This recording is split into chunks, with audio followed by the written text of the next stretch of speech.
추동훈 매일경제 기자와 함께하는 인 뉴욕입니다. 어서 오십시오. 네, 안녕하세요. 네, 눈이 소복이 쌓인 아침인데요. 보기에는 참 좋은데 도로는 미끄럽습니다. 괜찮으셨습니까? 저도 출근하는데 좀 걱정이 됐었는데 생각보다 도로 사정은 괜찮더라고요. 네, 다행입니다.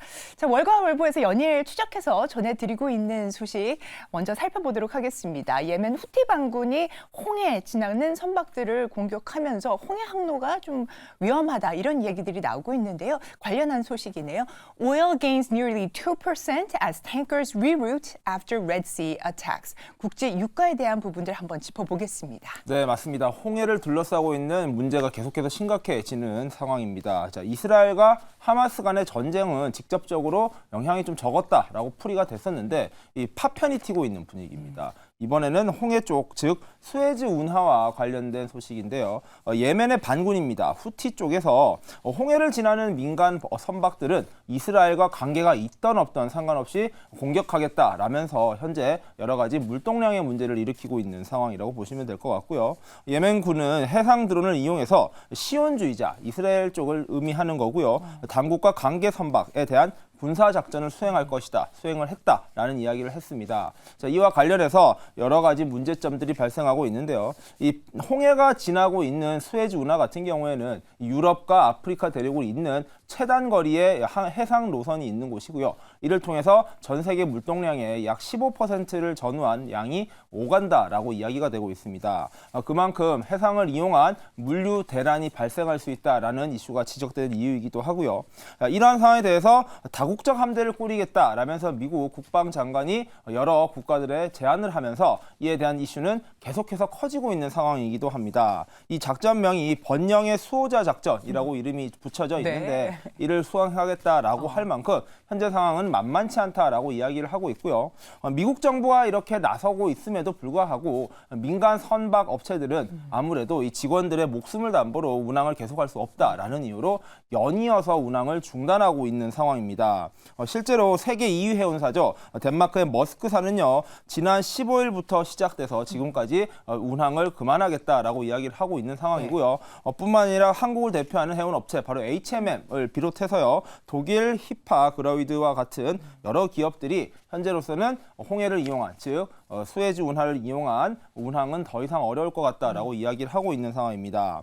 그렇다 보니까 현재까지 중단되어 있는 운항사 그리고 배편이 무려 55편이 넘어서고 있다라고 이야기가 되고 있는데 그 배들이 작은 배들이 아닙니다. 네. 워낙 큰 배들이고 그 말인즉슨 정말 많은 물류를 실어서 이동하고 있는 상황이어서 이게 얼마나 지연되고 어떤 피해를 일으킬 것인가에 대한 지적도 계속해서 커지고 있는 상황입니다. 네, 그 해운사들의 그 컨테이너선뿐만 아니라 이제 유조선들도 홍해 항로를 운항하지 않겠다 이렇게 얘기를 하면서 사실은 큰 이제 물류 대란이 빚어지는 거 아닌가 하는 시장의 우려가 있는 상황이기도 합니다. 저는 당시 그 2021년이었는데 그 에버그린 선사의 기븐호가 거기에 수에즈 운하에 꽉 끼어가지고 맞아요. 오도 가도 못한 상황이 있었잖아요. 그때 해운주들의 움직임이 있었는데 시장 영향은 어떨까요? 네, 맞습니다. 이게 어떤 문제를 일으키냐를 살펴보면요. 말씀드린 대로 원래 갈 수 있는 경로대로 간다면은 정말로 빨리 갈 수 있었던 것이 이를 아프리카 대륙의 외쪽에 있는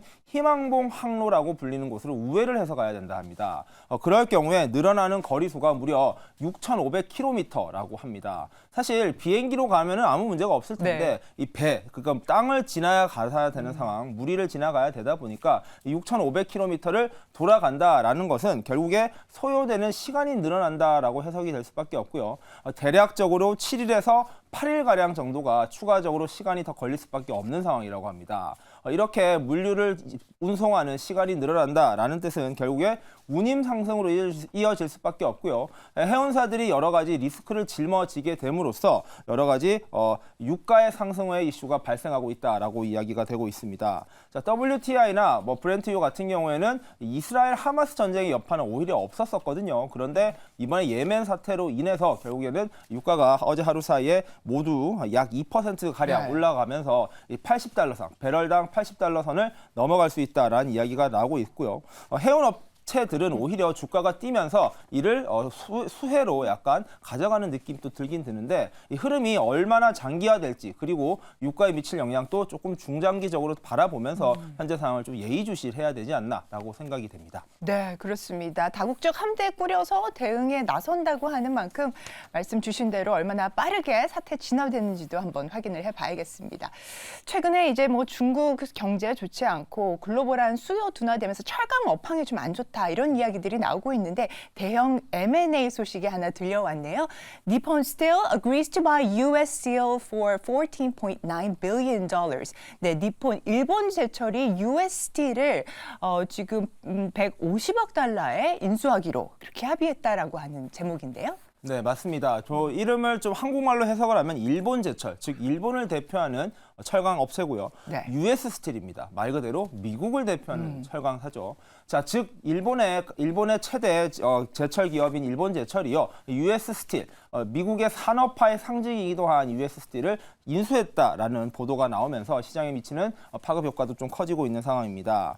자, 인수 가격은요. 141억 달러, 한국 돈으로는 18조 3천억 원 정도가 되는데요. 이 US 스틸이 가지고 있는 상징성을 감안했을 때 미국인들에게는 굉장히 좀 상징적이고 좀 충격적인 소식이다라고 보도가 나오고 있습니다. 자, US 스틸은요. 1902년도에 만들어진 120년이 넘은 회사입니다. 특히 이 회사는요. 철광항으로 유명한 카네기의 회사를 인수를 해서 지금까지 운영해왔던 굉장히 오래된 기업이기도 하고요. 미국의 다양한 산업혁명들, 여러 가지 맨하튼을 비롯한 뉴욕의 상징물들을 짓는데 이 철강사들의 철강이 많이 쓰였다라는 데서 의미가 큰 부분이기도 합니다. 또한 엠파이어 스테이트 빌딩에 본사를 두고 있었는데 가장 대표적이고 오랜 기간 입주해 있었던 주요 임차인으로서도 이름이 유명했었고요. 세계 최초로 기업 가치가 10억 달러가 넘었었던 기업도 바로 US 스틸이었습니다. 네. 그만큼 한때는 전성기를 누렸던 이 회사이지만 이러한 철강업의 부진과 미국 중심의 산업이 다른 나라로 넘어가기 시작하면서요. 어려움이 커졌다라고 보시면 될 것 같고, 자, 2014년에는요. 미국 대표 500대 기업으로 만들어진 지수, 바로 S&P 500이라는 지수에서도 빠지는 사건이 발생했었습니다. 당시에도 보도가 크게 됐었고요. US 스틸의 몰락이라고까지 표현이 됐었는데 미국인들 입장에서는 미국의 자존심, 어찌 보면은 미국이 지금까지 성장하는데 큰 기여를 했었던 기업의 몰락에 대해서 굉장히 가슴 아파하는 일이 있었습니다. 사실 이 기업 같은 경우에는 당시 10년 전부터도 계속해서 안 좋아지고 있었고요. 네. 최근에는 다른 기업에도 인수된다라는 소식이 있었습니다. 지난 8월에 경쟁사였죠.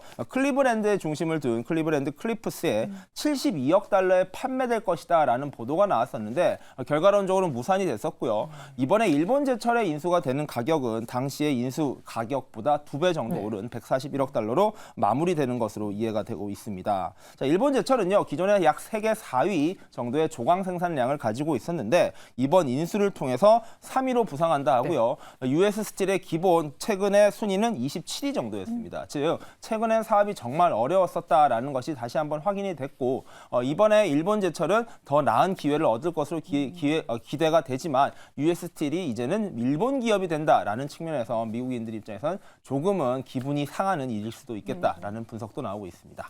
네, 업황이 좋지 않은 가운데 합종 연행을 통해서 살아남기 위한 이 철강사들의 움직임까지 확인을 해보셨습니다. 시사하는 바가 좀 많은 합병 소식이었고요.